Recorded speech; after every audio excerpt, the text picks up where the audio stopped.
দেখুন আমি যে ভিডিওটা এখানে করেছি এটা কাস্টমার রিভেরিফিকেশান নিউ মানে হচ্ছে যাদের এয়ারটেল সিমে কেওয়াইসি নেই।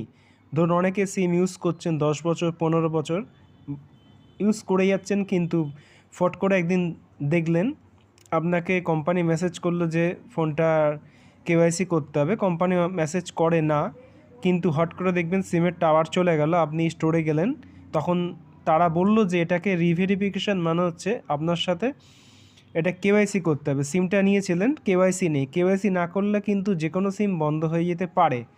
আর এয়ারটেলের সিমে দেখুন আপনার যদি কেওয়াইসি না থাকে এটা কিন্তু বন্ধ করে দিতে কোম্পানি পারে, এটা ট্রাইয়ের রুলস রেগুলেশন অ্যাক্টের মধ্যে পড়ে।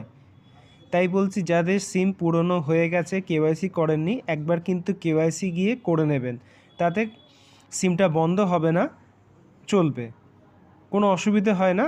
আধার কার্ড নিয়ে যাবেন, সিমটাতে কেওয়াইসি করে দেবে এবং সিমটা রিপ্লেস করে যদি করতে চান করে নেবেন। যদি বড় সিম থাকে, এখন তো ছোট মাইক্রো ন্যানো হয়েছে, সেটা নিতে পারেন। তাই বলছি যাদের এয়ারটেল সিমে কেওয়াইসি নেই তারা কেওয়াইসিটা করে নেবেন। কেওয়াইসি কিন্তু করা বাধ্যতামূলক, গভর্নমেন্ট করে দিয়েছে।